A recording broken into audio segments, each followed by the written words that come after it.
자, 지금 시간이 2020년 3월 19일입니다. 오늘이 목요일이죠, 목요일. 예.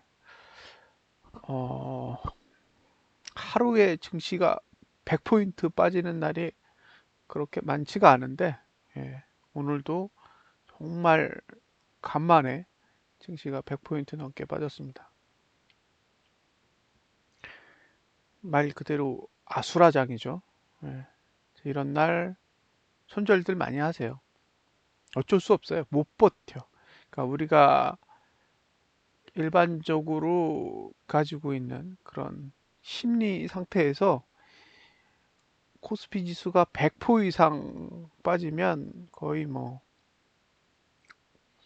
멘붕이죠. 거의 멘붕이 온다고 봐요. 이런 일이 몇 년에 한 번 있어요. 몇 년. 그러니까 증시가 폭락하는 건 1년에 한 번 정도 있고, 그러니까 11달이 오르면 한 달은 폭락을 해요. 그리고 한 4, 5년? 4, 5년 주기로 한 번씩, 예, 이런 폭락장이 오는데 스트레스 엄청 받죠. 이런 거를 한번 겪으면 정말 너무너무 고통스러워서 싫어요. 그런데 이런 폭락은 대부분 다 만들어서 와요. 그러니까 갑작스러운 일로 벌어지는 악재는 대부분 다 감아 올리고요. 예, 이렇게 이제 긴 시간 동안 폭락을 하는 건, 예, 사전에 엄청나게 준비하고 하는 거라서 다 티가 나게 돼 있습니다. 오늘 배울 내용이 수급이죠. 수급. 거래량을 분석하는 방법. 잠깐만요. 일단 화면에다 타이틀은 적어 놓고 시작하는 게 좋을 것 같아요. 자,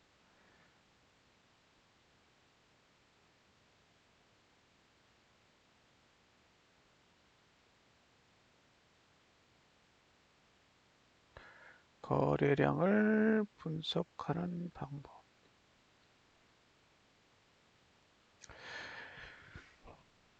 우리가 아, 차트를 통해서 받을 수 있는 데이터는 크게 가격 데이터, 그 다음에 시간 데이터, 그리고 체결량입니다. 체결량. 체결량을 다른 말로 거래량이라고 부릅니다. 거래량.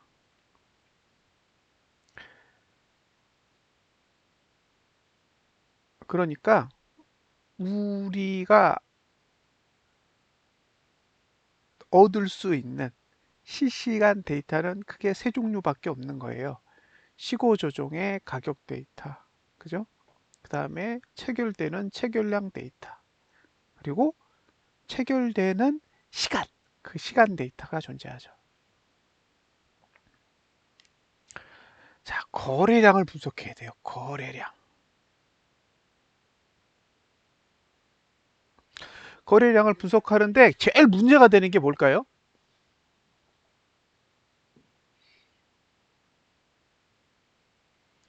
거래량을 분석하는 데 있어서 제일 큰 문제점은 뭐냐면 변동폭이에요.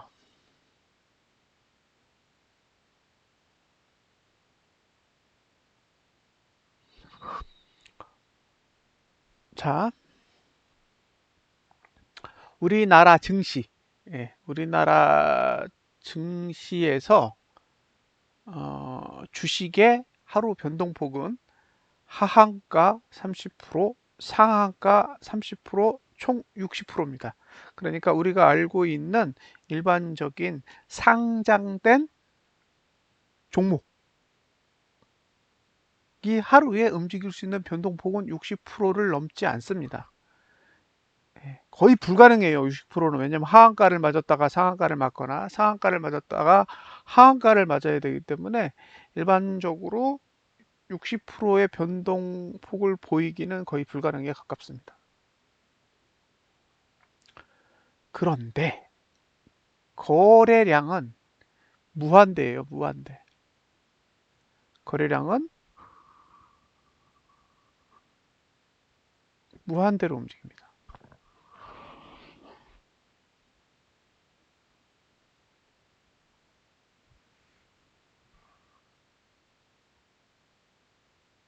거래량이 무한대이기 때문에 가격과 거래량을 동일선상에서 비교할 수가 없어요.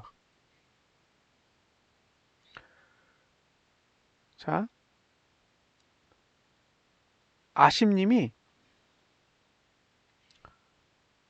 장 시작하자마자 주식을 딱 샀어요. 두 주를 샀어. 두 주. 예? 두 주를 샀는데 갑자기 공시가 딱 뜨면서 거래 정지가 된 거예요. 그럼 그날 거래량은 두 주예요. 두 주. 그렇죠? 거래량이 겨우 두 주만 거래가 된 거예요. 예. 그 장이 끝나고 거래 정지가 풀렸어요. 그 다음날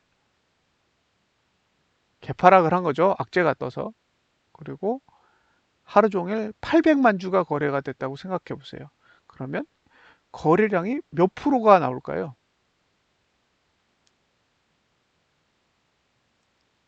계산이 안 돼요.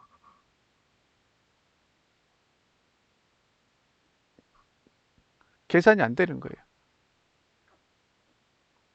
거래량이 계산이 안 돼. 그죠? 주식은 아무리 움직여봐야 60%밖에 안 움직이는데 거래량은 전날 두 주고 오늘 800만 주면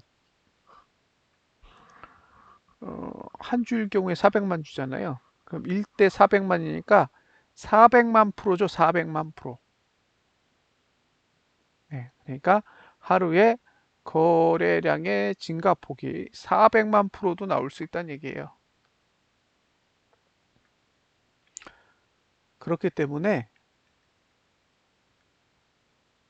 주가랑 거래량을 동일선상에서 비교하는 게 필요한데 좀처럼 쉽지 않더라라는 거죠. 네, 이제 여기까지는 이해가 되시죠? 자, 저는 거래량을 분석하는 게 아니라 거래량과 주가를 비교하고 싶었어요. 거래량과 주가를 비교하고 싶었던 거죠. 그래서 거래량과 주가를 비교할 수 있는 방법을 찾아봤는데 가장 큰 문제는 변동폭이더라. 예, 거래량의 변동폭과 주가의 변동폭이 서로 맞지 아니하니 웬만한 지표로는 데이터를 동일선상에서 파악하기가 어렵더라는 거죠.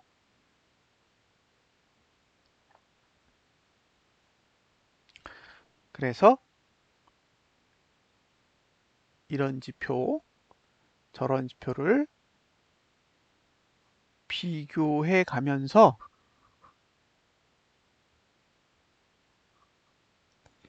동일선상에서 비교할 수 있는 방법을 찾아본 거예요. 그 중에 찾은 게 투자 심리도입니다. 투자 심리도. 그러니까 어제 시간에 그 주기를 배웠잖아요. 그죠? 투자 심리도는 일정한 주기를 가지고 있더라. 그래서 상승하는 주기가 있고 하락하는 주기가 있더라. 그리고 상승 주기와 하락 주기는 매트릭스에 의해서 만들어지더라. 여기까지는 이제 이야기를 해드렸어요. 그런데 고가 투자 심리도, 저가 투자 심리도, 그 다음에 종가 투자 심리도를 한 군데다 모아서, 그죠? 투자 심리도들이 어떻게 움직이는지를 보도록 만든 게 주기 차트다. 주기 차트를 영어로 하면 주기가 사이클이니까 사이클 차트라고 부른다. 그런데 주기 차트 안에, 그러니까 사이클 차트 안에 노란색 그래프가 하나 더 있는데 그게 거래량의 투자 심리도입니다. 자, 거래량의 투자 심리도를 왜 거기다 넣어놨느냐? 예. 거래량이 증가하거나 거래량이 감소했을 경우 동일선상에서 비교할 수가 있기 때문이에요. 그러니까 거래량이 100만 프로가 늘든 1000만 프로가 늘든 어차피 거래량이 늘면 1이 되고, 그죠? 거래량이 감소하면 0이 되기 때문에 주가 상승, 주가 하락에 의해서 만들어지는 투자 심리도의 원리를 동일하게 거래량에도 반영할 수 있다는 걸 안 거죠. 그래서 어떻게 했다? 거래량의 투자 심리도를 종가 투자 심리도, 저가 투자 심리도, 고가 투자 심리도와 같이 하나의 그래프에 배치를 했다. 즉, 주기 차트라고 불리우는 사이클 차트 안에는 4개의 투자 심리도가 들어있는데, 고가 투자 심리도, 저가 투자 심리도, 종가 투자 심리도, 거래량 투자 심리도, 이렇게 4개입니다. 거래량 투자 심리도가 그 안에 들어간 이유는 주가랑 거래량이랑 동일한 룰에 의해서 분석할 수 있기 때문입니다.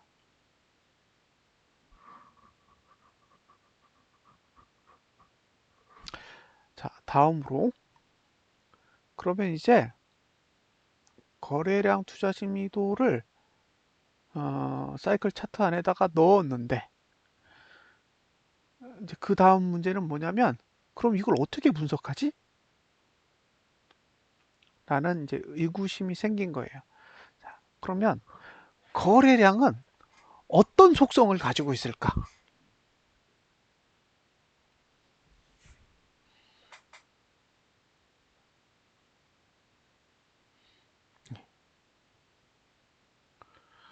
거래량의 속성이 있어요. 거래량의 속성. 자, 부정적 관점이 있고 긍정적 관점이 있어요. 자, 보세요. 많이 산다.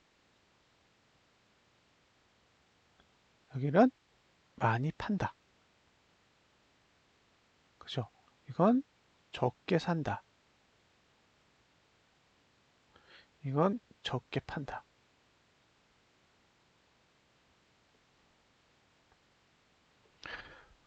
부정적인 관점에서 보면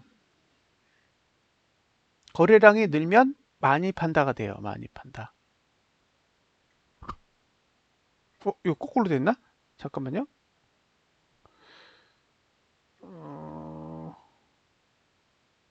됐죠. 여기가 산다. 여기가 판다죠. 자, 거래량이 늘었을 경우에 부정적인 관점에서는 많이 판다라고 해석하고 긍정적인 관점에서 많이 산다라고 생각을 해요. 두 번째, 거래량이 감소했을 경우에 긍정적인 관점에서는 적게 판다라고 해석하고 부정적인 관점에서는 적게 산다라고 판단합니다. 예. 무슨 뜻이 이해되시죠? 근데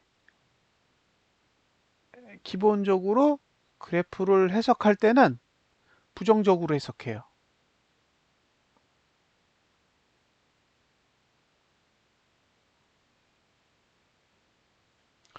부정적으로 해석합니다. 부정적으로. 즉, 거래량이 늘면 많이 파는 거예요. 이게 핵심 키워드입니다. 예. 무슨 얘기냐? 주가가 상승할 땐 거래량이 늘면 안 돼요. 거래량이 늘면 안 돼. 거래량은 감소할수록 좋은 거예요. 무슨 얘기인지 이해되셨죠? 네. 거래량은 무조건 감소하는 게 좋은 겁니다. 여기서 감소한다는 거는 하나의 봉을 기준으로 했을 때의 감소만을 뜻하는 게 아니라 여러 번 따졌을 때 상대적으로 감소를 많이 할수록 좋다는 얘기예요. 그러니까 오늘 거래량이 100만 주가 터졌어. 근데 내일 90만 주가 터지고 그 다음날 80만 주가 터지고 그 다음날 70만 주가 터지고 이러면 좋단 얘기예요. 근데 오늘 100만 주가 터졌는데 그 다음날 110만 주가 터지고 그 다음날 30만 주가 터지고 그 다음날 40만 주가 터지고 그 다음날 50만 주가 터지면 이런 건 나쁘다라는 거죠. 왜? 상대적으로 거래량이 증가한 횟수가 감소한 횟수보다 많기 때문이에요. 그래서 거래량은 무조건 늘면 많이 판다가 되는 거고요. 많이 파는 횟수가 많으면 안 돼. 예?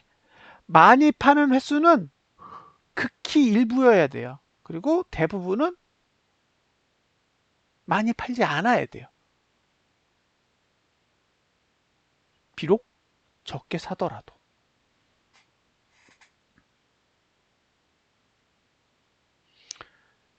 이 관점을 머릿속에 잘 기억을 해두세요.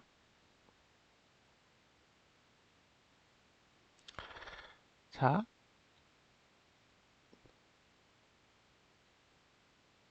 이제 어떤 얘기를 할 거냐면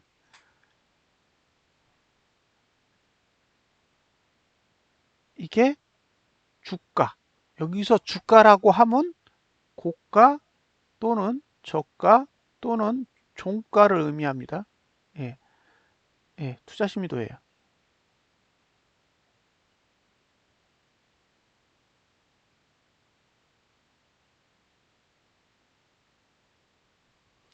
그런데 거래량이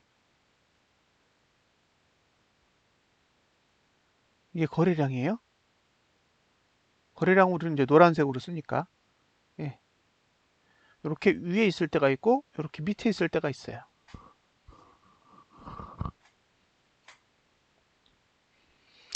이 두 가지 케이스를 가지고 거래량을 분석한다 라고 보시면 돼요.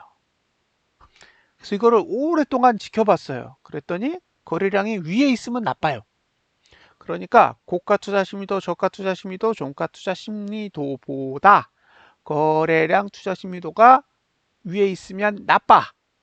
예, 그리고 종가 투자 심리도, 저가 투자 심리도, 종가 투자 심리도보다 거래량 투자 심리도가 밑에 있으면 좋아. 이해되셨죠? 자, 여기서 질문을 하나 받았는데 읽어볼게요. 일반적으로 정고를 넘거나 상승하는 추세에선 거래량이 터져야 한다고 들었어요. 자, 그게 한 번이어야 돼. 무슨 뜻인지 이해되세요?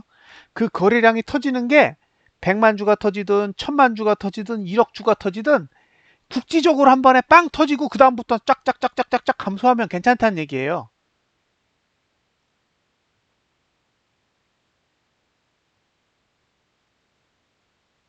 동의? 자, 세력이 한 번에 거래량을 쓸어 담아야 되잖아요. 그래서 거래량을 한 번에 쓸어 담는 행위는 일어난다고요. 그때 거래량이 엄청나게 일어나. 근데 이 거래량이 일어난다는 얘기는 양의 문제예요. 양. 그러니까 거래량에서 엄청나게 많은 주식을 샀다는 얘기예요. 그러니까 이건 양의 문제고 제가 얘기하는 건 뭐냐면 한 번 거래를 해서 엄청나게 샀어. 근데 그 다음날도 또 엄청나게 사고 그 다음날도 또 엄청나게 사는 건 안 좋다는 얘기예요. 한 번만 사야 돼. 그랬더니 이제 더 이상 파는 애들이 없어. 한 번에 왕창 샀더니 아,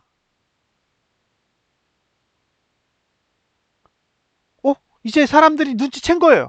아, 이거 올라가는 거구나. 그럼 안 판단 말이에요. 안 팔면 어떻게 돼요? 거래량이 안 나오지. 그러면 거래량이 안 나오니까 계속 올린다고요. 어차피 거래량이 안 나오니까 올라가면 올라갈수록 거래량이 안 나오잖아요. 그러니까 계속 올라간다는 얘기예요. 근데 오늘 1000만 주를 샀어. 근데 그 다음 날에도 1100만 주가 또 나오면 그건 아직도 물량이 많이 남아있다는 얘기예요. 그래서 이건 지속성의 개념이에요. 이 거래량 투자 심리도와 주가 투자 심리도의 관계는 단일봉에서 발생하는 양의 문제가 아니야. 왜? 이 그래프는 양을 측정하지 않아요. 아까 초반에 말씀드릴 때 어떤 얘기를 했냐면 이건 양을 기준으로 분석하지 않는다라고 했어요. 왜? 양으로는 서로 주가랑 거래량이랑 1대1로 매칭시켜서 분석할 수 있는 방법이 없으니까 양을 버렸다 그랬잖아요. 그리고 뭘로 한다고요? 횟수. 횟수로 하는 거예요. 그러니까 지속적으로 거래량이 느는 건 나쁘다. 국지적으로 거래량이 터지는 건 문제가 없지만 지속적으로 터지는 건 좋지 않은 것이다. 예, 그런 개념이에요. 이 그래프를 통해서 여러분들한테 설명할 수 있는 건 그렇습니다. 자, 다시 거래량 투자 심리도가 일반 주가의 투자 심리도, 여기서 일반 주가의 투자 심리도라 함은 고가, 저가, 종가를 모두 의미합니다. 그래서 거래량이 위에 있으면 나쁘다, 밑에 있으면 좋다, 이렇게 해석을 해요. 근데 이제 여기까지는 좋아. 거래량 투자 심리도가 맨 위에 있는데도 주가가 오를 경우도 무지 많아요. 반대로 거래량 투자 심리도가 맨 밑에 있는데도 주가가 빠지는 경우도 많아. 그러니까 이렇게 개념을 만들어 놨지만 실질적으로 사용할 때는 별 도움이 안 돼.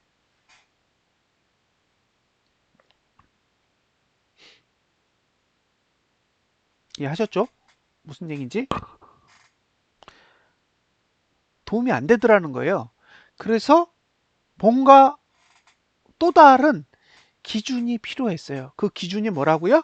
네, 볼벤이에요, 볼벤.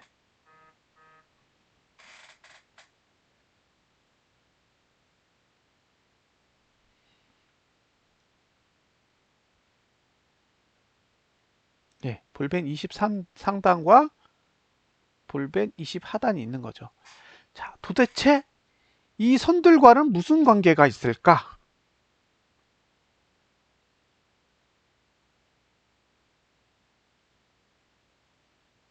생각해 봐야 되는 거죠. 이들 간의 관계를. 그런데 신기하게 보세요. 이 거래량, 이 거래량이 맨 위에 있는 경우에는 이 상단선을 넘지 못하더라는 거예요. 거래량의 투자 심리도가 맨 위에 있으면 볼린저 밴드 20 상단선을 넘는 경우가 거의 없더라. 반대로 거래량 투자 심리도가 맨 밑에 있으면 볼린저 밴드 20 하단선이 뚫리지 않더라.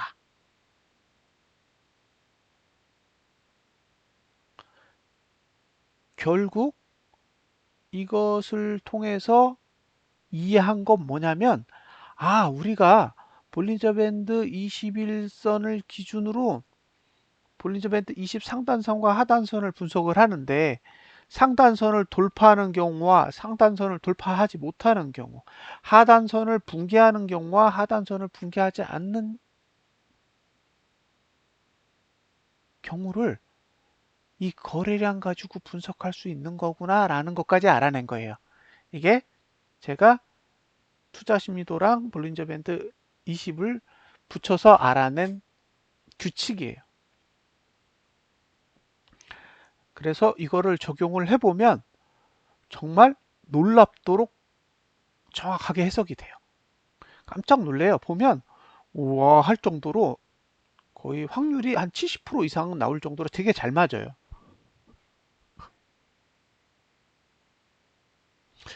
그러면 거래량 투자 심리도가 맨 위에 있어. 그러면 여기는 뚫지 못한다 그랬잖아요. 그러니까 이렇게 돼요. 이렇게. 이거 못 넘어가. 못 넘어가. 근데 여긴 뚫어. 이해되세요?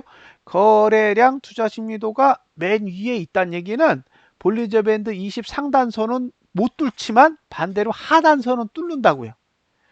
자, 다시.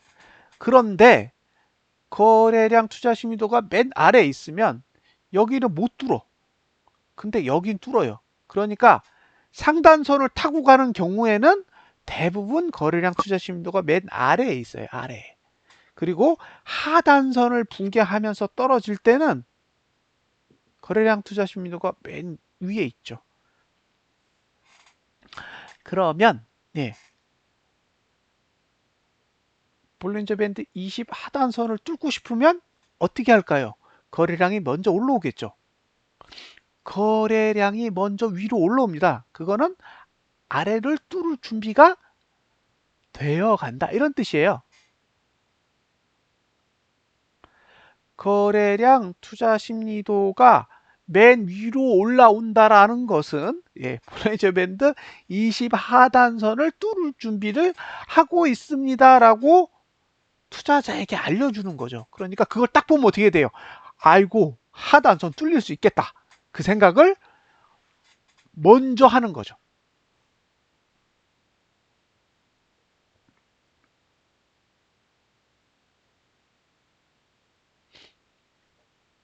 여기까지 살짝 개념 잡히셨죠? 네? 여기까지는 살짝 개념이 잡히셨잖아요. 다시 명확하게 정의해 드릴게요. 주가의 투자 심리도는 총 3개가 있어요. 주가랑 관련된 거. 고가, 저가, 종가.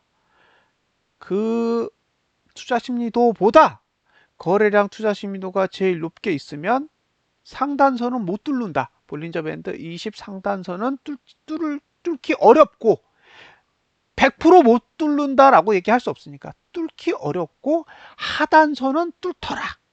반대로 거래량 투자 심리도가 맨 아래에 있으면 볼린저 밴드 20 하단선은 안 뚫리고 위는 빵빵 뚫더라. 그러니까 급등할 때는 거래량 투자 심리도가 밑으로 깔리고 급락할 때는 거래량 투자 심리도가 위로 올라오겠죠. 이제 차트를 보겠습니다.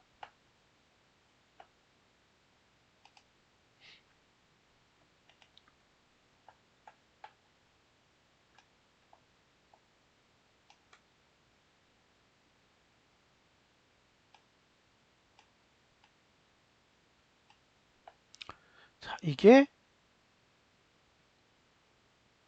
여러분들이 좋아하시는 삼성전자죠. 삼성전자.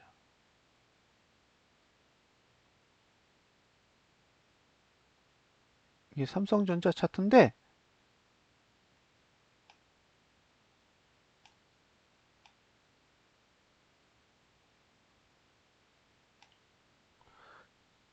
잘 보세요. 겉두가 제일 아래에 있을 경우 긍정적인 신호. 빙고. 예, 김현숙님 말씀이 맞아요. 맨 아래에 있을 땐 긍정적인 거예요. 자,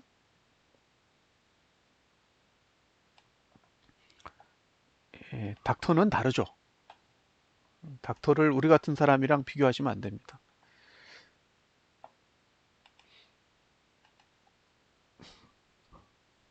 자, 보세요. 요 노란색 요게 거래량이에요.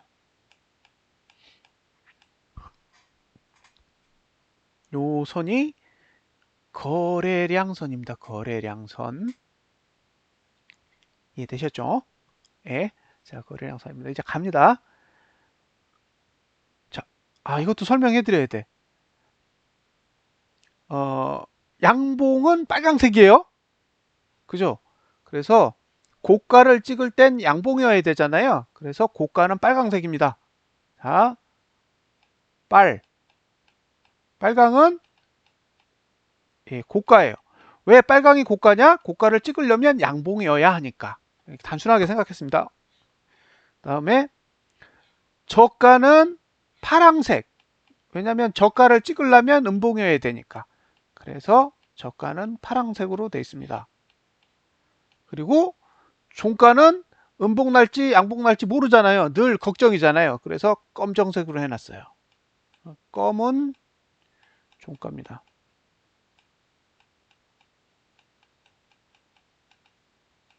자, 이제 이해되셨죠? 색깔에 대해서 명확하게 구분을 하시면 돼요. 고가를 찍으려면 양봉이 나야 돼.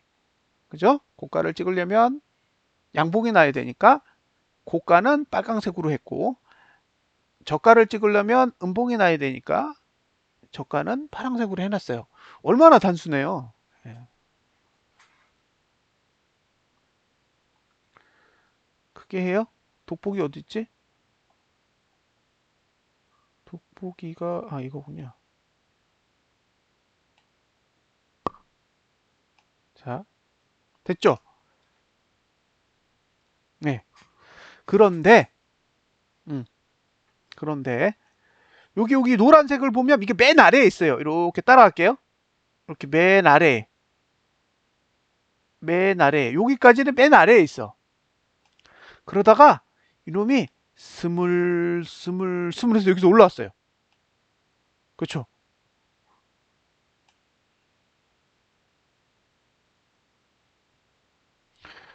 서로이로님이 물어보신 책에 나와 있는 그림에서는 봉 아래에도 투심선이 있던데 위 투심선과 어떤 다른 점이 있나요? 예, 그건 조금 이따가 알려드릴게요. 자, 거래량이 이렇게 올라온다고요, 맨 위로. 그러면서 여기까지는 맨 위에 있다가 완전히 바깥으로 나왔어요. 그죠? 지금까지는 그나마 다른 거랑 붙어 있었어. 근데 얘는 완전히 위로 나온 거예요. 이 자리를 A라고 해보겠습니다. A. 그러면 얘부터는 뭐라고요? 볼린저 밴드 뚫어도 된다고요. 봐요. 볼린저 밴드 가 있지. 그죠? 이게 볼린저 밴드 하단선이잖아요. 이렇게 가 있잖아요. 예.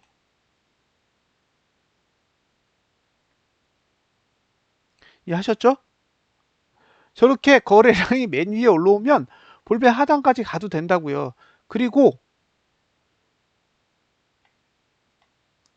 이렇게 뚫어도 된다고요. 이건 볼린저 밴드를 두고 더 밑으로 내려간 거잖아요. 이렇게 뚫고 내려가도 상관없다고요. 어떤 경우에 볼린저 밴드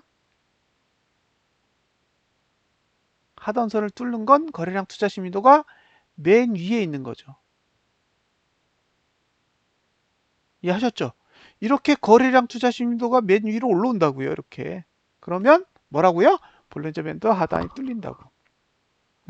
그러니까 딱 보면 뚫리는지 안 뚫리는지 알아요. 이 거래량만 딱 보고도 뚫리겠는데? 예,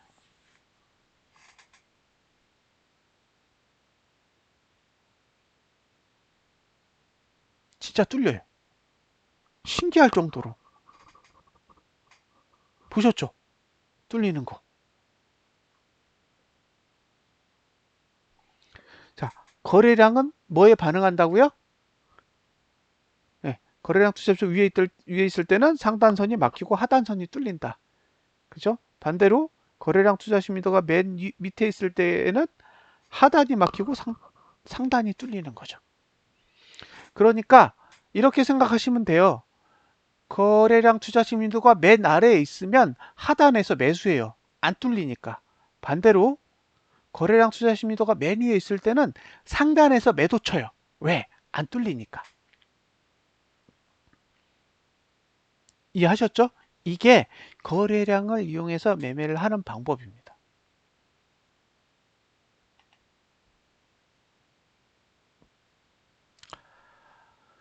우리가 가격에 대해서 이야기했을 때, 그죠? 볼린저 밴드가 두 개라고 알려드렸어요. P형이 있고 T형이 있다 그랬죠? 이게 뭘로 만들었다고요? 이격도. 예. 그래서 영어로 트렌드라고 하고 이건 그냥 가격을 가지고 만들었으니까 프라이스라고 한다 그랬어요. 그러니까 뭐냐면 이 친구 전용 투자 심리도가 있어요. 그리고 이격도의 볼린저 밴드 전용 투자 심리도가 하나 더 있어요.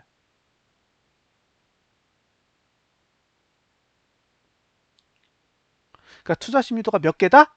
두 개다. 그래서 차트를 보면 위에 하나 있고 밑에 하나 있어요. 그건 뭐냐면 밑에 있는 건 이격도의 볼린저 밴드를 위한 투자 심리도고요. 위에 있는 건 파란색인 그냥 볼린저 밴드를 위한 투자 심리도인 거예요. 투자 심리도가 두 종류가 있어요. 근데 문제는 뭐냐? 밑에 있는 투자 심리도는 거래량만 해석되고 나머지는 해석이 안 돼요. 아직까지도. 만들어 놨는데 유용한 것 같기는 해요. 근데 아직 해석이 다 안 돼서 거래량만 분석할 때 사용합니다. 자, 볼린저 밴드에 21선이 있잖아요. 20 상단과 20 하단이 있어요.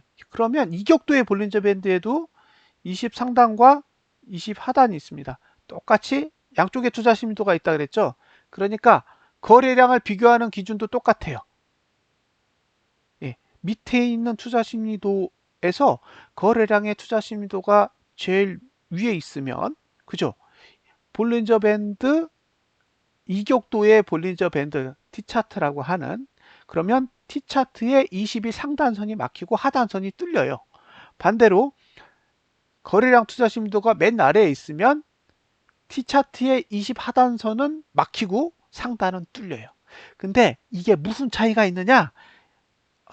P차트의 21선의 위치, 21 플러스 마이너스의 위치와 T차트의 20 플러스 마이너스 위치가 달라요. 그러니까 어떤 경우는 위가 막히고 어떤 경우는 아래가 막히고 서로 거래량의 위치가 다를 때도 있고 같을 때도 있기 때문에, 예, 막히는 위치가 서로 다를 수 있다는 거예요. 그래서 투자 심리도가 두 세트가 존재하는 거고 매트릭스도 두 세트가 존재하는 거예요. 왜냐하면 매트릭스 구조가 서로 다르기 때문에 매트릭스도 위아래로 만들어져 있어요. 자, 다시 그래프로 돌아가겠습니다. 그쵸?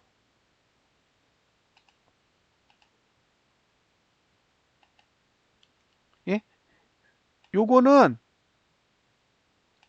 요 파란색의 매트릭스고 요거는 요 파란색의 투자 심리도인 거예요.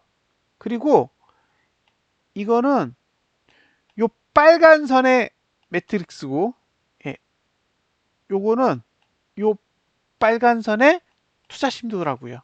그래서 이중으로 만들어져 있는 거예요. 이중으로. 예. 이해하셨죠? 근데 얘는 고투 저투만 가지고도 분석이 되고,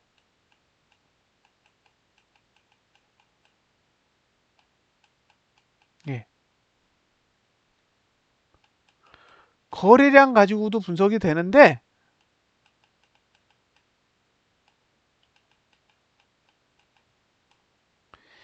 얘는 거래량밖에 안 되더라 이거예요.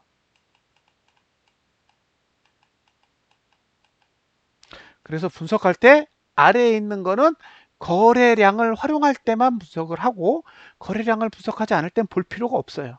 그리고 일반적으로 그냥 주기 같은 시간을 분석할 때는 위에 있는 것만 보시면 되고, 이제 21선과 관련된 일이 발생할 때만 거래량을 보시면 됩니다.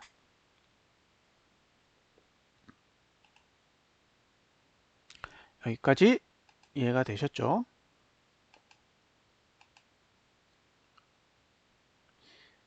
어, 이제 조금 어려운 개념을 하나 설명을 해드려야 될 것 같아요. 좀 개념이 어렵거든요. 알면 쉬운데 조금 개념이 어려워. 그래서 이거 받아들이기가 쉽지가 않아요. 보세요.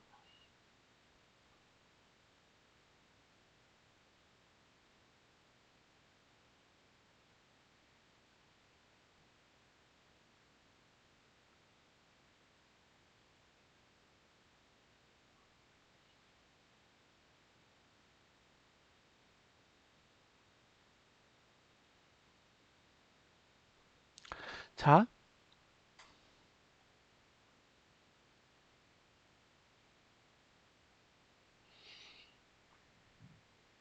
만약에 거래량이 맨 위에 있어요. 거래량이 맨 위에 있다고 한번 어, 생각을 해보자고요. 거래량이 맨 위에 있으면 첫 번째 케이스 고가가 거래량보다 낮아. 그러면 고가는 여기 못 넘어. 이해되세요? 근데 종가도 밑에 있어. 종가도 밑에 있어. 그럼 종가도 못 넘어. 그 다음에 저가도 밑에 있어.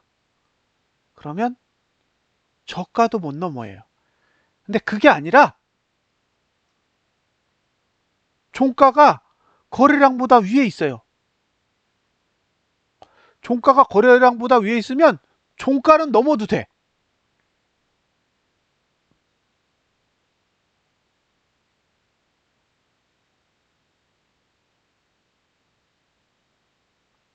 이해되세요? 그러니까 이게 거래량이 맨 위에 있으면 쉬워요. 반대로 맨 밑에 있어도 쉬워. 근데 그게 아니라 어떤 건 밑에 있고 어떤 건 위에 있어. 그러면 개별적으로 분석하시면 되는 거예요. 자, 고가의 투자 심리도가 보다 거래량 투자 심리도가 위에 있으면 고가는 상단선 못 넘는다는 얘기고 하단선은 뚫어도 된다는 얘기예요.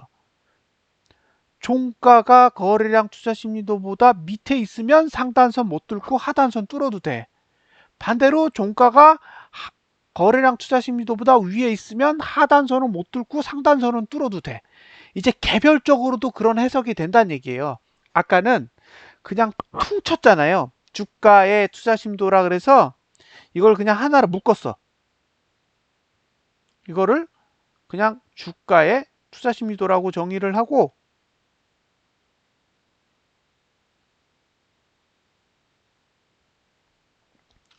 투자 심리도라고 정의를 해놓고 위에 있는 경우와 밑에 있는 경우에 대한 설명을 했는데 그게 아니라 개별적으로도 그런 해석이 가능하다라는 거예요. 그러면 개별적으로 분석이 가능해지는 거죠. 요 개념이 머릿속에 잡히시면 예, 그 다음 화면이 이해가 됩니다.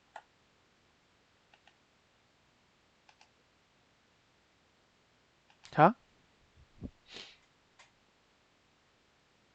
이봉에 대해서 해석을 해보자고요. 이봉. 지금 이봉. 이게 무슨 종목인 줄 아세요? 삼성전자. 이게 여러분들이 거래하시는 삼성전자와 관련된 겁니다. 이걸 제가 수급으로 분석한 거예요. 즉 거래량 투자 심리도를 가지고 분석한 내용이니까 잘 들어보세요. 자, 노란 게 여기 있어요. 여기.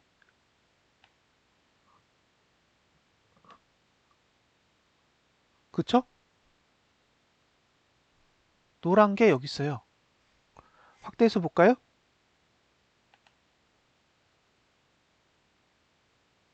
네. 확대해서 보면 붙어 있어.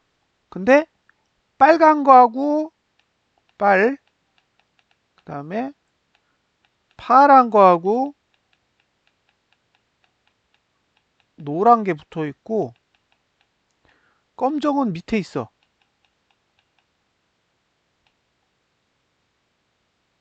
예, 이렇게 되죠. 빨간 건 고고, 파란 건 저고, 노란 건 건데 검정 건 종이에요. 예. 그러니까 무슨 얘기냐? 고가는 상관없어. 무슨 뜻이 이해되세요? 고가는 붙어 있으니까 이것도 저것도 아닌 거예요. 둘이 관계가 같아. 그럼 이거는 위에 있는 것도 아니고 아래에 있는 것도 아니니까 아무것도 아니에요. 이해되셨죠? 그러니까 상단선이 막힐 이유도 없고 하단선이 막힐 이유도 없는 거예요. 자, 고가는 상단선이 막힐 이유도 없고 하단선이 막힐 이유도 없습니다.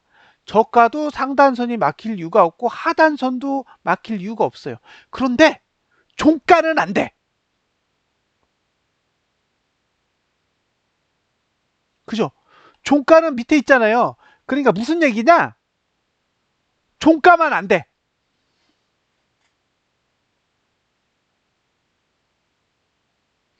월봉 차트예요. 삼성전자의 월봉 차트. 무슨 얘기냐? 종가만 안 된다고요. 종가만. 근데 고가랑 종가의 차이가 뭐예요?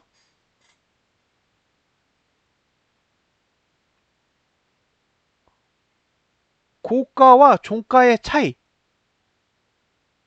이거 구분하실 수 있으세요? 고가와 종가의 차이를 구분하실 수 있으세요?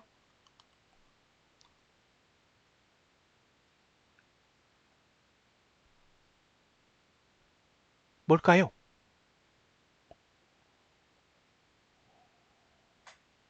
왜 고가는 되는데 종가는 안 된대? 근데 고가랑 종가의 차이가 뭐야?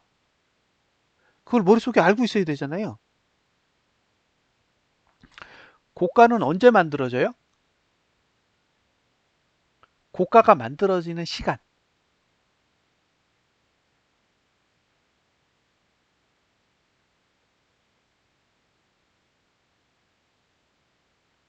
아세요? 고가가 언제 만들어지는지?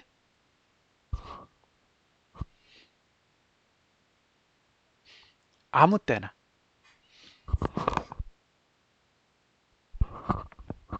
고가는 아무 때나 만들어도 돼요. 그러니까 고가가 넘어도 된다는 얘기는 아무 때나 넘어도 된다고.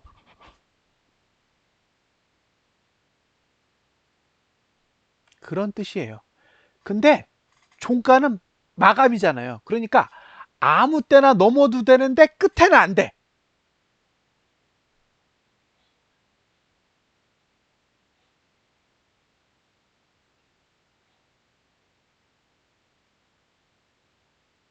이제 이해되셨죠?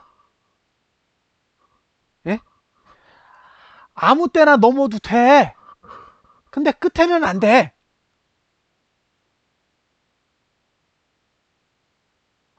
그러니까 봉은 어떻게 그리겠어요? 아무 때나 넘었다가 종가 되면 쭉 내려와야 될 거 아니에요. 거기까지. 그죠? 아무 때나 막 넘었다가 끝에 되면 쭉 내려와야 되잖아요. 그러니까 봉이 어떻게 그려진다고요? 윗꼬리가 긴 봉이 만들어지겠죠. 그죠? 여기잖아요. 요 노란색이 20일 상단선이에요. 예. 이렇게 어떻게 해요? 막판에 내려오잖아요. 막판에. 어디로? 이 A라는 자리로. 왜? 종가는 거래량 투자 심도보다 낮게 있으니까 안 돼. 예. 밀리는 거예요. 예, 되셨죠? 예, 예. 예. 근데 그 다음 달이 됐어. 그 다음 달이 됐더니 이제는 다 밑에 깔렸어. 그죠? 요번 요 달은 고가랑 저가는 자유로웠어요. 예. 근데 다음 달 되니까 모조리 밑으로 깔렸어요. 모조리.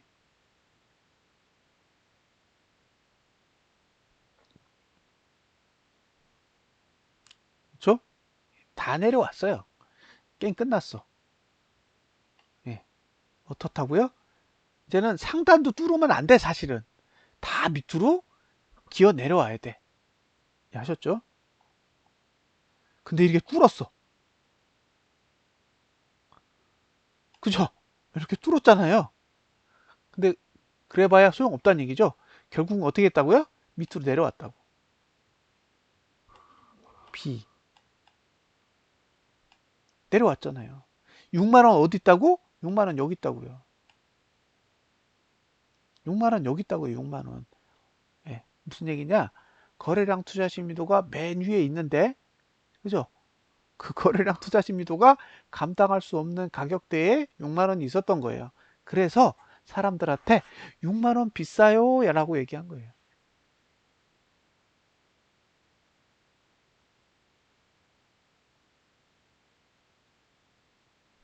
제가 뭘 아나요?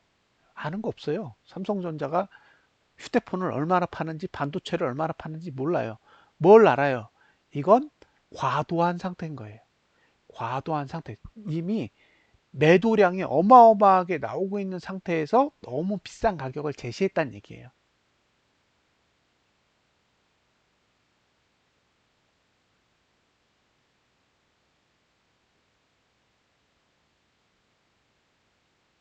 그래서 이건 내릴 거라고 본 거예요. 그쵸? 그래서 매수는 하지 말라고 얘기한 거예요. 지금 가격에서 매수하면 안 돼요. 아마 그 거북이 카페에서 제가 글을 쓸 때 6만 원은 할 말이 없다라고 그렇게 적었을 거예요. 5만 8천? 5만 6천? 5만 6천까지는 그나마 괜찮은데 6만 원 쉽지 않다. 이건 6만 원 일반적인 시각으로 봤을 때 이건 터무니없는 가격이다. 그렇게 설명한 이유가 이것 때문에 그런 거예요. 이제 이해하셨죠? 이제 그 다음으로 갑니다. 네. 계속 매도죠. 그죠?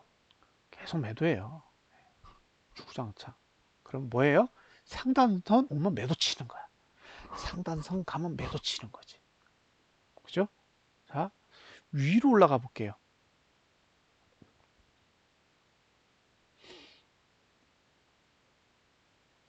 근데 이거를 머릿속에 개념을 잡으려면 어쩔 수 없이 이렇게 설명을 해 드려야 돼요.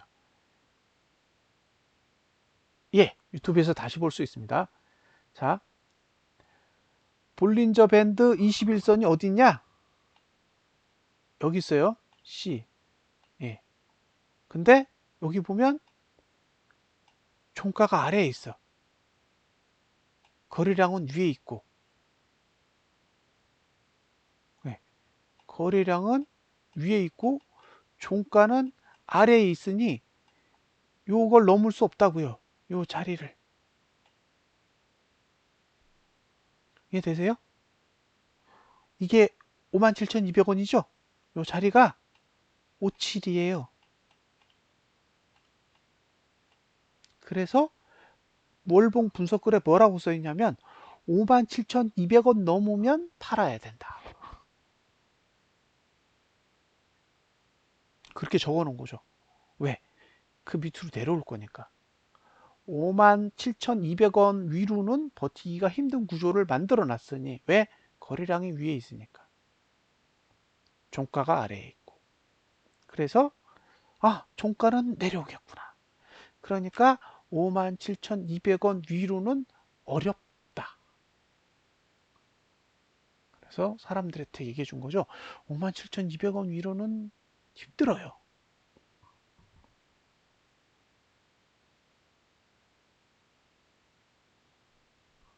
데이브님이 저 가격에 팔았죠. 57,200원에. 지금 생각해 보세요. 57,200원 진짜 잘 판 거예요. 보이지도 않아요. 57,200원. 지금 삼성전자 얼마냐면 42,950원이에요. 57,000원에 팔았다는 거는 지금보다 만 얼마죠? 14,000원? 네, 14,000원 정도 위에서 팔았다는 얘기니까 어머, 정말 잘 판 거죠. 정확히 57,200원에 파셨어요. 그분은. 이렇게 거래량을 딱 분석하면 이게 보여요. 신기하게 이게 보인다고요. 비싸다. 그럼 일단 팔고 튀는 거예요.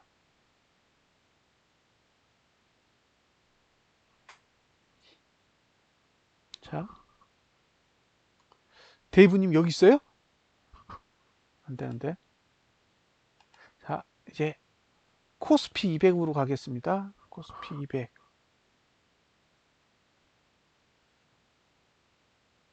응? 코스피 200. 여긴 없네.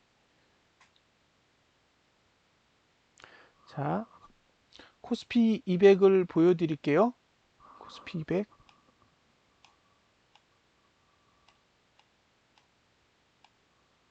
자, 이게 이제 코스피 200인데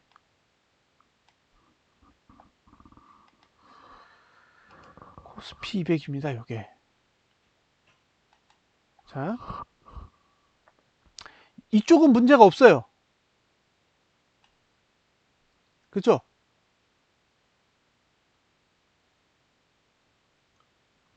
여기, 여기, 여기, 여기, 여기 거래량 다 밑에 있어요.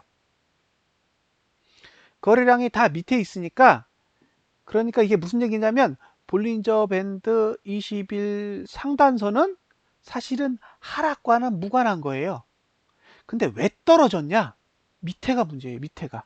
여길 봤더니 여기서부터 올라왔어요. 1번, 2번, 3번, 4번이에요. 근데 3번을 보세요. 3번. 3번은 맨 위에 있어요. 맨 위에. 확대해서 보여드릴게요.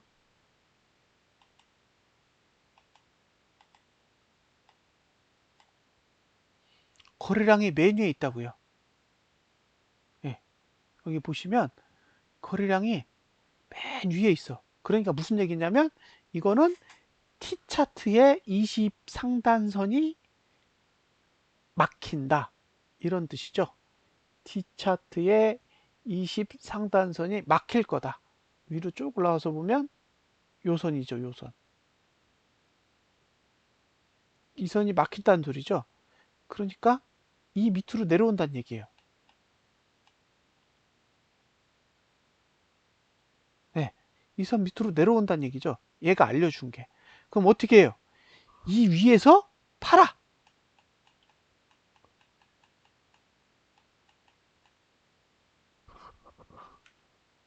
네, 이 위에서 판다고요. 팔아. 이해하셨어요? 이 위에서 판다고요. 근데 이 위가 얼마냐? 이게 289예요. 이 위치, 이 노란색 선 T20 상단선의 위치가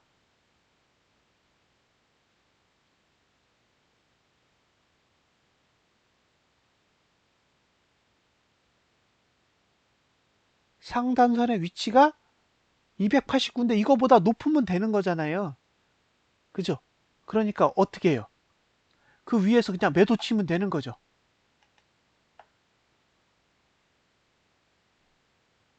그 위에서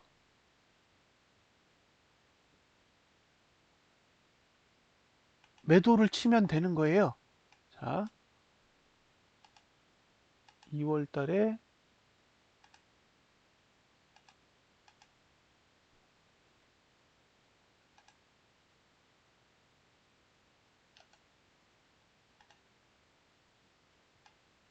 보세요. 아이고.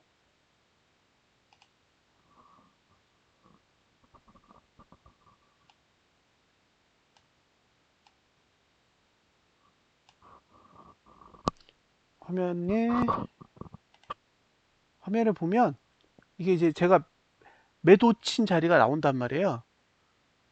예, 잠깐만 기다려 보세요. 화면에 아마 보이실 거예요. 지금 뜨죠? 뜨는 거에 보면 그 선물 매도를 한 걸 잘 보세요. 어디서 했는지 선물 매도 수치를 보면 여기 296.78이라고 있어요. 예, 이게 이걸 보고 한 거예요. 최소한 얼마를 간다? 289까지는 빠진다. 그러니까 들고 버틴 거죠.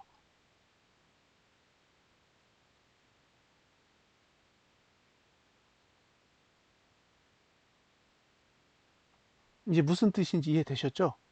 예. 그러니까 거래량의 투자 심리도가 맨 위에 있었다라는 걸 알았기 때문에 289 위에서 올라간 상태에서 그냥 매도를 한 거예요. 예. 선물 매도를 하고 월말 될 때까지 그냥 버틴 거죠. 예. 그냥 버틴 거예요. 내려갈 거니까. 뭘 보고 알았다고요? 이 거래량을 보고. 그래서 아, 이 위로는 못 간다. 예. 그 생각을 머릿속에 한 거예요.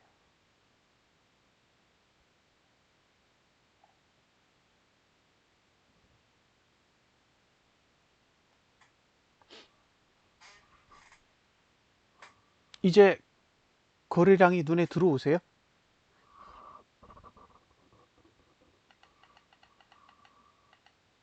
네. 그러니까 거래량은 이렇게 분석을 해요. 이런 식으로.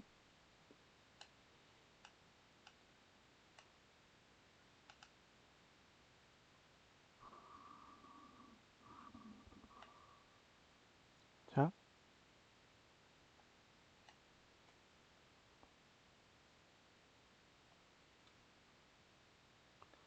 폭락이 언제 온다고요?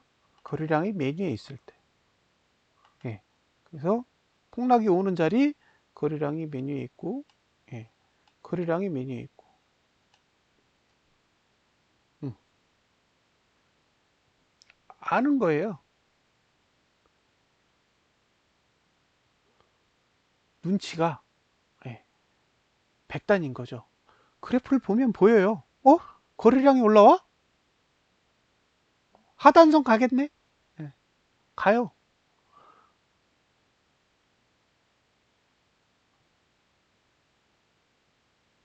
그러니까 폭락은 준비하고 온다고요.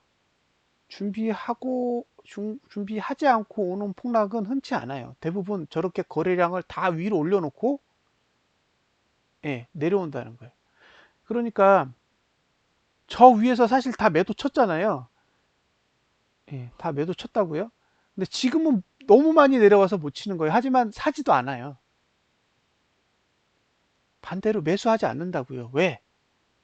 그게 감이 있는 거예요. 그런 감이. 아, 쉽지 않아. 그러니까 발을 쭉 빼고, 예, 계속 관찰하는 거예요. 너무 많이 내렸는데 아직도 내려갈 공간이 있다라는 걸 아는 거죠. 그러니까 저런 그래프를 하나 볼 줄만 알아도 도움이 돼요. 그러니까 지금까지 사람들은 그냥 봉이 음봉, 양봉, 음봉, 양봉 이런 것만 가지고 분석을 한다라고 생각하는 거예요. 왜냐하면 봉을 분석할 때 그렇게밖에 분석이 안 되거든요. 근데 뭐냐? 볼리저 밴드 20이 열리느냐 닫히느냐는 음봉이냐 양봉이냐가 중요한 게 아니에요. 거래량이 받쳐주느냐 받쳐주지 않느냐가 중요한 거지. 즉 투매가 일어나지 않으면 하단 안 뚫려요. 그래서 투매가 일어나고 있는지 일어나고 있지 않은지를 저 그래프를 통해서 보는 거예요. 그래서 저게 되게 중요해요. 생각하신 것보다 꽤 유용합니다. 저게 킹덤 오브 차트라는 책에서는, 예, 거래량 분석하기로 나와 있어요. 그래서 거래량 분석하는 법이 다 기술되어 있습니다. 케이스 바이 케이스로 싹 다 기술이 돼 있어요.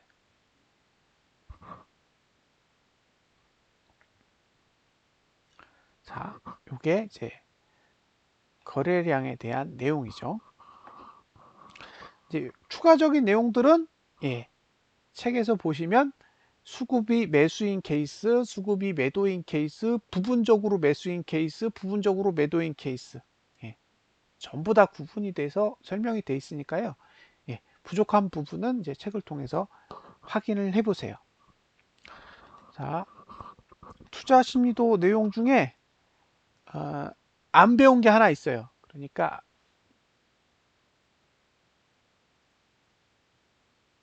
자, 봉 한 개당 10개씩 오르고 내릴 수 있게 돼 있으니까 그렇죠. 예. 자, 이제 그 다음으로 배울 게 뭐냐면,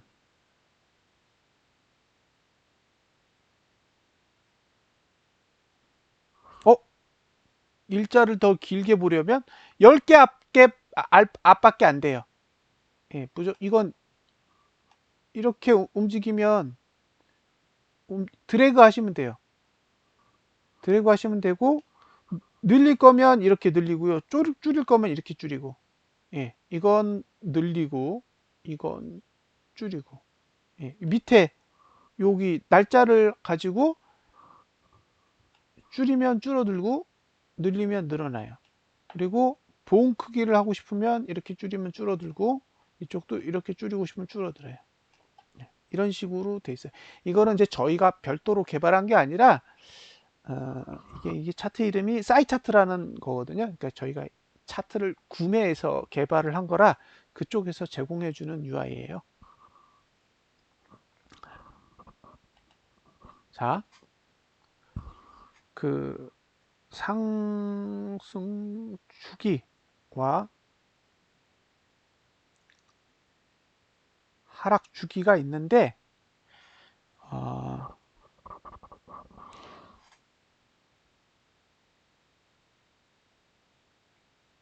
어, 어, 어, 이거요? 이거.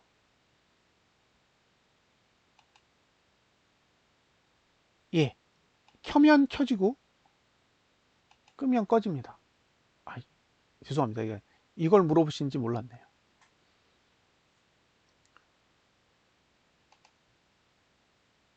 예, 매트릭스도 끌 수 있어요. 예, 투자 심리도만 보려면 이렇게 보시면 되고요.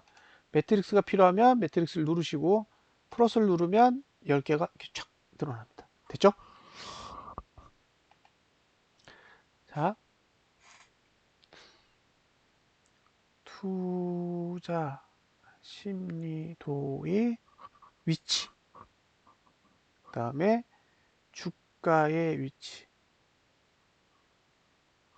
이 두 개를 비교를 하는데요.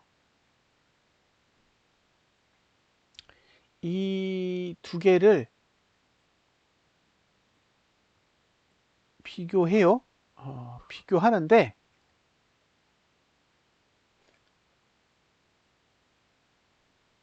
스트라티스, 예, 스트라티스까지 읽었어요. 계속 쓰시면 돼요. 음,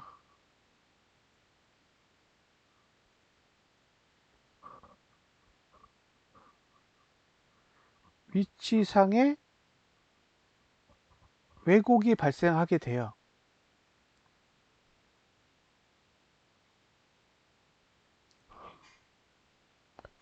이따가 잠시 볼게요.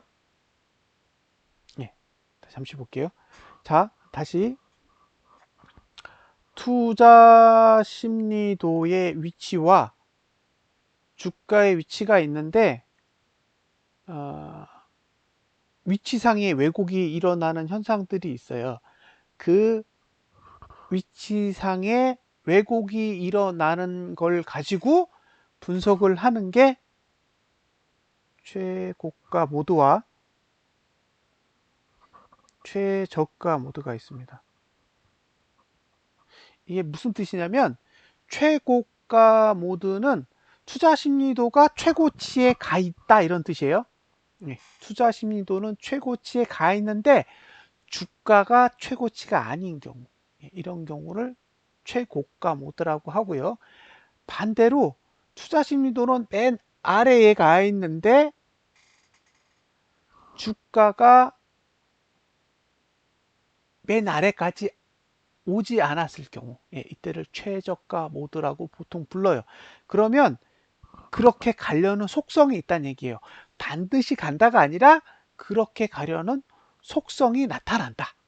자, 이제 화면을 통해서 보여드릴게요.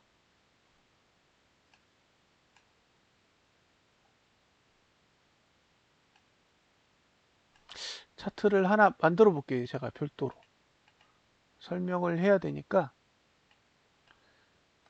너무 이게 좀 편할 것 같아요. 자, 됐고요. 아무것도 없이 보시는 게 좋을 것 같아요. 잠깐만 기다려 주세요.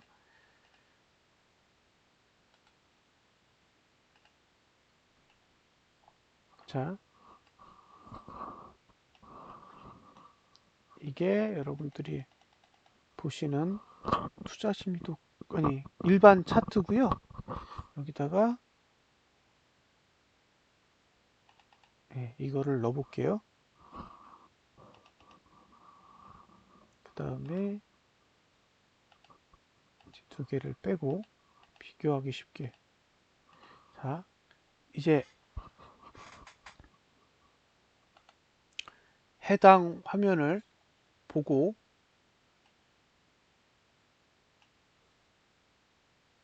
예, 설명을 드릴게요. 예, 해당 화면을 보고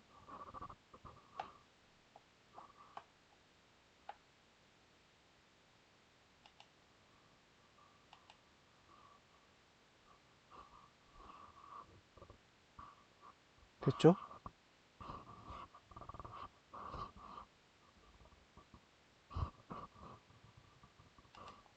자, 캡처 떠서 됐죠? 예, 잘 보세요.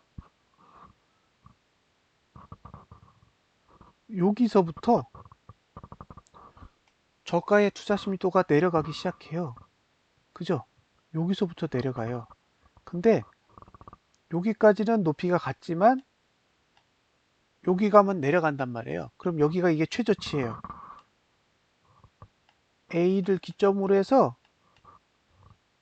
B, C, D까지 따졌을 때 D가 최저란 말이에요. 그러면 D가 최저가를 가지고 있어야 돼요. 예, 그러니까 이 봉이 1번 봉이 2번 봉의 저가를 깨잖아요. 그러면 2번 봉의 저가를 깨는 게 아니라 이 3번 봉의 저가를 깬다고요. 이렇게. 왜? D가 최저치기 때문에. 그러니까 주가가 투자 심리도를 따라가는 거예요. 되게 신기해요. 이런 경우가 무지 많아요. 자, 그 다음 여기까지 문제 없어. 왜? 똑같아. 높이가. 그러니까 D부터 여기가 2, 여기가 F면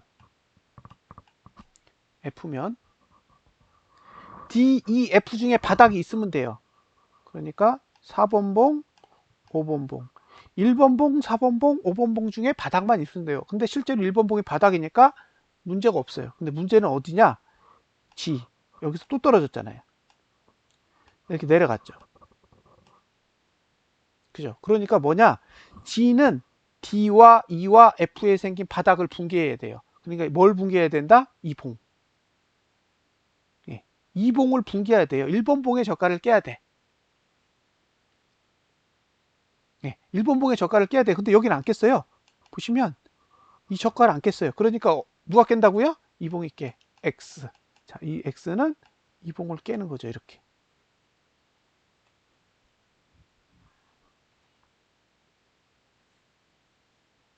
이해되셨어요? 예. 이런 식으로 분석하는 거예요. 최저가 모드라는 건 이런 식으로 분석을 해요. 그래서 얘가 어디를 깨야 되는지 알아요. 목표치가 만들어지기 때문에. 이게 최저가 모드예요. 그러면 다우를 한번 볼까요? 다우.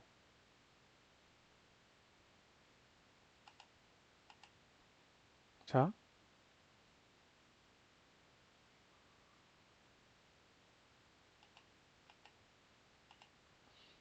다우를 보여드릴게요. 네.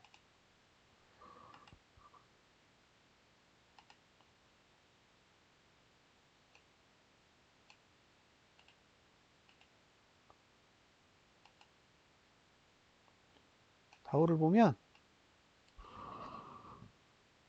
여기서부터 내려갔어요. 여기서부터. 자, 여기서부터 내려가서 여기가 바닥이야. 그쵸? 여기가 A고 여기가 Z면 A부터 Z까지 갔을 때 Z가 바닥이어야 돼. 어디를 깨야 돼요? A부터 Z까지 만들어진 저가 중에 가장 낮은 저가를 깨야 돼요. 걔가 어디예요? 여기에요. 그래서 21,000을 깨는 거죠. 예. 이 봉이 21,000을 깨는 이유예요. 예. 한번 무너지면 결국 가는 거예요. 이게 무슨 얘기냐면 원래는 떨어져야 되는 차트를 돈으로 계속 위로 받쳤다는 얘기예요. 돈으로 위로 계속 받치고 가다가 더 이상 돈으로 받칠 수가 없으니까 한 번에 무너지는 거예요. 왜? 억지로 올렸으니까. 이해되세요? 이해되셨죠? 그러면 그 전에 여기를 봐야 돼, 여기. 예. 여기를 따졌을 때, 여기서 한번 무너졌거든요? 요 봉. 요 봉이 무너졌단 말이에요. 근데, 요렇게 따져보면 얘가 최저치야. 그러니까 누굴 깨요? 얘를 깨야 돼. 얘가 깨져야 되는 거예요, 얘. 그러니까 A봉이 깨져야 되는 거죠. 그게 1번이에요. 그러니까 1번 봉은 최저치로 떨어진 상태이기 때문에 요 A를 깨야 되는 거고, 다시 Z는 A부터 Z까지 바닥이어야 되니까 A를 깬 1번 봉의 저가를 깨야 되는 거예요.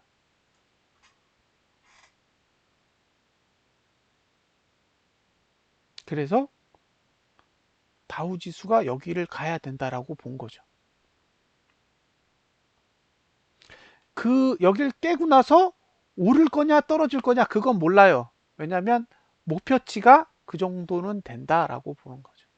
그러니까 다우가 뭔 짓을 한 거냐, 원래는 자연스럽게 조정을 해야 되는 유형의 차트를 가지고 있었던 거예요. 근데 인위적으로 부양시키고, 예, 호재를 만들어 가지고 계속 돈을 가진 자들이 떨어지지 않게 차트를 지켜온 거죠. 그러니까 무너질 때도 한순간에 무너지는 거예요.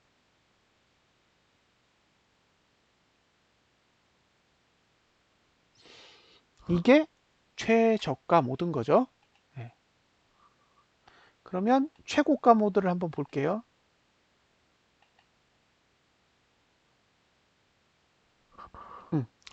최저가 모드 하나 더 볼까요? 최저가 모드 하나 더 보여드릴게요. 최저가 모드, 예, 이번에는 삼성전자.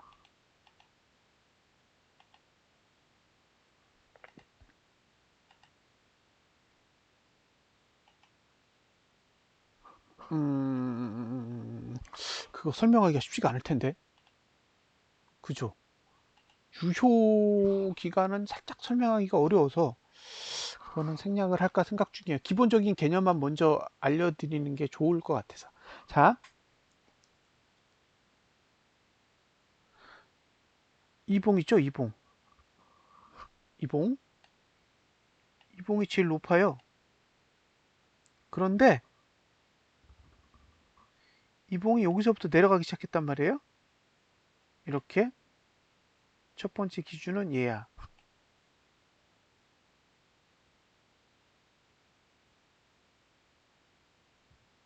어디요?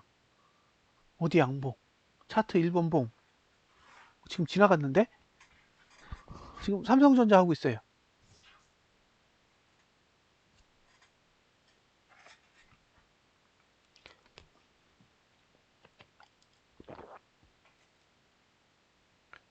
일본 봉?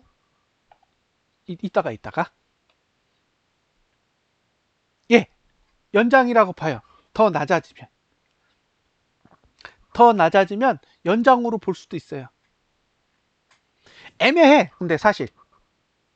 그러니까 올라갔다가 내려가는 그 구조가 나오면 조금 애매하다고요. 그러니까 저도 함부로 얘기를 못 하겠어. 그게 끊어지는 경우도 있고 연결되는 경우도 있어서 이게 명확하게 이거다라고 설명드리기가 좀 어려워요. 예, 그게 반등이 왔다가 떨어졌잖아요. 그러니까 그런 경우 제가 명확하게 이렇게 된다라고 설명 못 드리겠어요. 그러니까 다태아님이 물어보시는 게 뭔지 알겠는데 케이스 바이 케이스라 약간 보수적으로 본 거예요. 저는 그냥 연결해서 반드시 연결하는 건 아니에요. 근데 연결해서 본 거예요. 왜? 그래야 방어하기가 더 쉬우니까. 자, 여기서부터 내려가기 시작해요. 근데 여기까지 내려갔어. 그죠? 그러면 얘가 최저치여야 돼. 근데 얘가 얘보다 높아. 자, 1번 봉의 저가가 2번 봉의 저가보다 높기 때문에 얘는 최저치를 찍지 않고 올라간 거예요, 다시. 네. 근데 얘가 다시 내려왔어.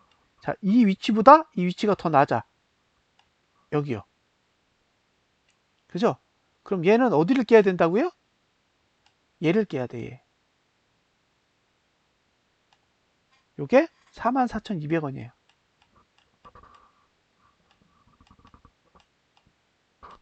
이해되세요? 요 2번 봉의 저가는 44,200원이야. 그러니까 뭘 보고 있었다? 44,200원이 깨지는 봉을 찾고 있었던 거예요. 예.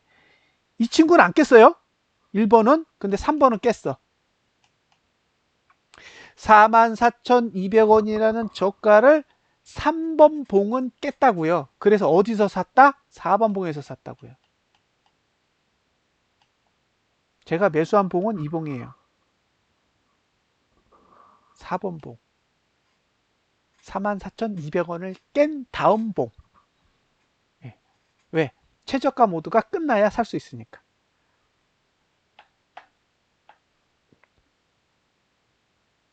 이해되셨죠? 그러니까 거래해도 이렇게 참고하는 거예요. 왜? 최저가 모드가 만들어져 있으면 최저가 모드가 뜰 때까지 기다려. 예. 해소될 때까지 기다리는 거예요. 다시 깰 수도 있으니까. 그러니까 그냥 내버려 두는 거예요. 깨도록. 그 깨고 나서 양봉 내면 사야지. 그게 4번이에요. 그러니까 최초로 매수할 수 있는 봉이 이 봉인 거예요. 이 봉. 예. 이런 식으로 활용합니다. 사람들은 왜 기다려서 여기서 사는지 몰라요. 왜? 그전에는 훨씬 더 센 반등이 왔단 말이에요. 근데 왜 이런 건 안 사느냐? 예, 이런 건 안 사요. 예. 이렇게 해소가 돼야 돼. 이런 구조를 만들어 놨으면. 자, 마지막으로 최고가 모드를 보여드릴게요. 최고가. 코덱스. 최고가 모드를 보려면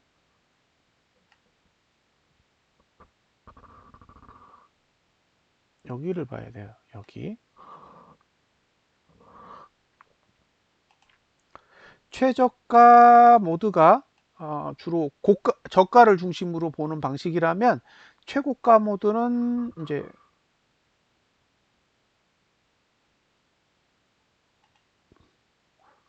고가를 중심으로 봅니다. 고가를. 네. 그럼 이제 한번 보자고요. 네. 여기가 원래 고가가 여기서부터 오르기 시작했는데 여기 올랐죠. 근데 이 친구가 요 1번보다 3번이 더 높아. 그러면 A보다 C가 높아야 돼요. 예. 자, 이렇게 올라가죠. 이게 올라가니까. 근데 문제는 뭐냐면 그러고도 여기서 5번에서 더 올라갔어. 5번에서. 보이세요? 예. 이게 D라고 해봅시다. 그러면 3번보다 5번이 높아. 고가 투자 심리도로 보면 이렇게 올라가는 거 보면. 그래서 어쨌다고요? 그러면 C는 넘겠다요. C는. 네. 자, 여길 넘잖아요. 이렇게. 여길 넘죠.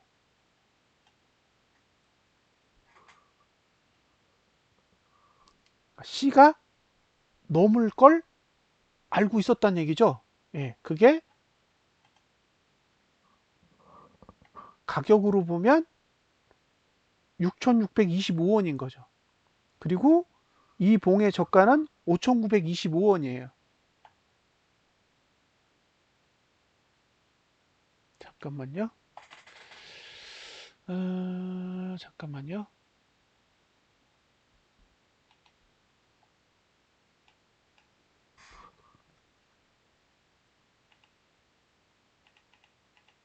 저게 2018년도 6월이거든요.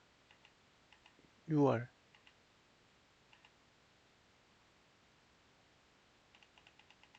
2018년도 6월이에요. 자,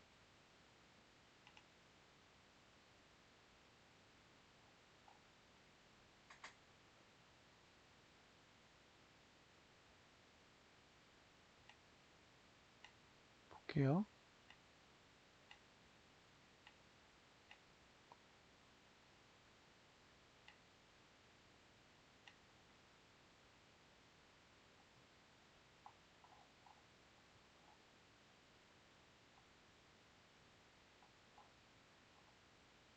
잠깐만요.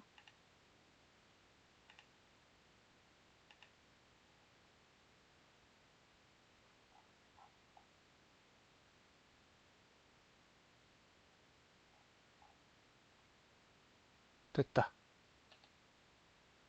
보시면, 보시면요. 잠깐만요. 여기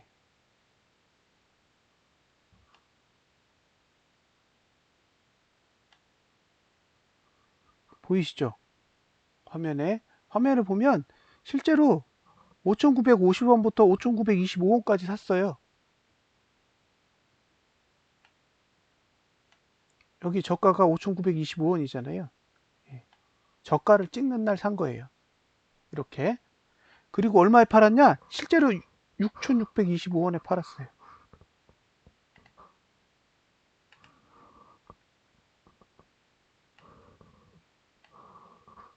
자, 여기 고가가 6,625원이죠.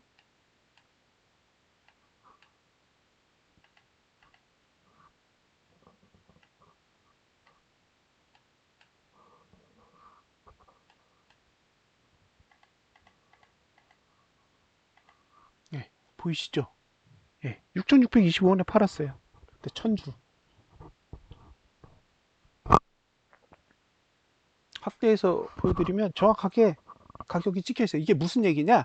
그 가격을 간다예요. 그 가격을 간다.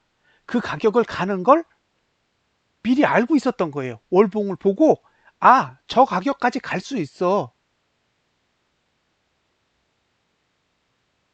그래서 어떻게 했다고요? 샀다고. 미리 샀다고요. 그 가격을 갈 줄 알고. 그래서 그 가격에 팔았어요. 그래서 저 때는 11% 정도 갔었어요. 상승폭이 11% 정도 됐어요. 인버스 2X로만.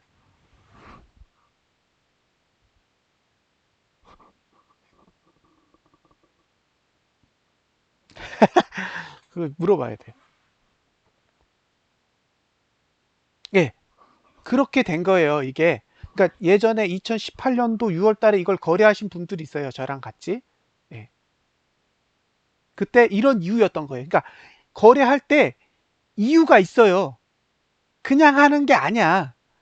모든 걸 다 계산하는 거예요. 어떤 일이 일어날 것인가에 대해서 미리 다 계산하고 한 거죠. 하나 더 찾아볼게요. 이게 있나 볼게요.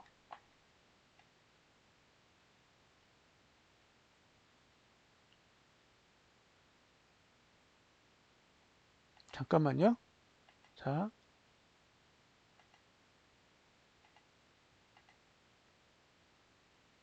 됐고, 그 다음에,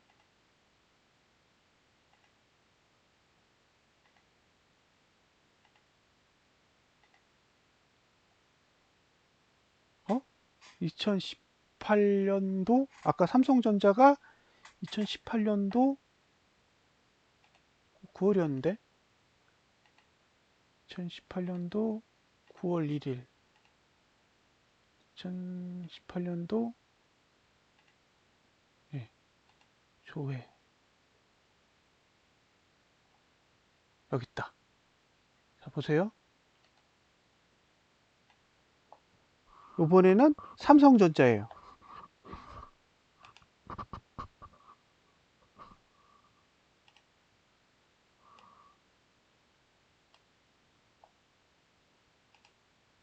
자, 확대해서 보면,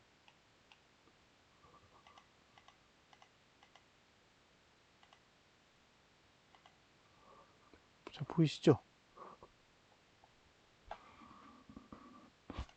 예, 실제로 거래할 때 44,200원하고 44,050원에 샀잖아요. 그러니까 그, 그 전에 그 저가, 삼성전자가 가지고 있었던 그 전에 저가가 깨져야 되는 그 가격을 어떻게 했다? 미리 알고 있었다고요. 그래서 몇 개월 동안 그냥 내버려 둔 거예요. 44,200원 깨질 때까지. 그리고 양봉 딱 뜬 다음에 44,200원 밑에서 사잖아요. 그리고 이제 올랐을 때 44,000, 46,400원이랑 46,350원에 팔았어요. 이때 한 4점 몇 프로인가 5점 몇 프로인가 나왔었는데,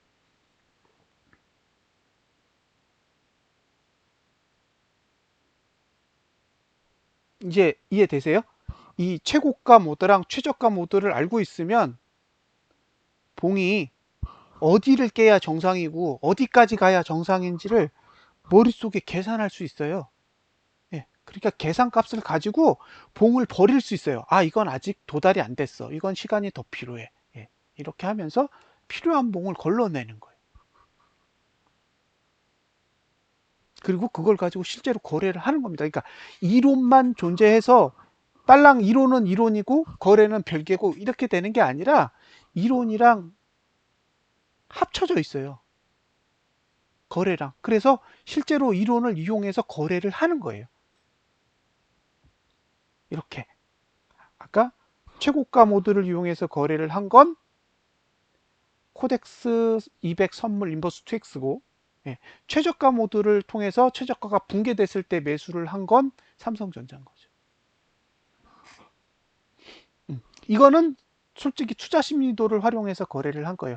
근데 거래는 사실은 다양한 방법이 존재하는 거잖아요. 투자 심리도를 이용할 수도 있고, 아니면 아까 그 거래량을 가지고 이용하는 방법도 있고, 아니면 볼린저 밴드의 지지 저항을 가지고 이용하는 방법도 있고, 방법은 여러 가지가 있기 때문에 사실은 선택의 문제라는 거죠. 그리고 나중에는 이걸 다 복합해서 사용해요. 어느 하나에 대해서 맹신해 하다가 이렇게 잘못되는 경우가 많기 때문에 이제 그런 것들을 필터링 하기 위해서, 예, 복합적으로 활용해서 분석을 하죠. 자, 이렇게 해서 예, 오늘까지 거래량까지 다 했죠. 거래량까지 다 했습니다. 예, 오늘이 목요일이죠. 내일 마지막으로 이제 관계에 대해서 할 거예요. 관계. 예, 관계는 이제 섞는 거예요. 섞어요. 그러니까 봉이랑 가격이랑 섞고, 봉이랑 시간이랑 섞고, 봉이랑 거래량이랑 섞고, 예, 이런 식으로. 그리고 일봉이랑 주봉이랑 섞고, 일봉이랑 월봉이랑 섞고, 주봉이랑 월봉이랑 섞고, 이렇게 섞어서 분석을 하는 방법이 관계예요. 이 관계를 알아야 봉이 어떻게 흘러가고 있는지를 알 수 있어요. 그래서 여러분들이 이 관계를 이해하면 모니터링을 할 수 있어요. 모니터링. 그러면 이제 모니터링이 된다는 얘기는 기다릴 수 있다는 얘기예요. 어떤 조건이 만들어질 때까지 기다릴 수 있도록 하는 것. 그게 관계 분석의 최종 목표고요. 관계 분석을 하기 위해서 이렇게 개별적인 걸 배우는 거예요. 봉 분석하는 거 배우고, 가격 분석하는 거 배우고, 시간 분석하는 거 배우고, 거래량 분석하는 걸 배우는 이유는 이 개별적인 게 가치가 있어서가 아니라, 예, 관계 분석을 통해서 내가 종목을 추적하기 위해서예요. 자, 오늘은 여기까지 방송을 마무리하도록 하겠습니다. 이게 되게 어려워요. 그래서 관계까지 넘어가면 공부 진짜 많이 해야 됩니다. 그럼 여기서 방송을 마치도록 하겠습니다. 감사합니다.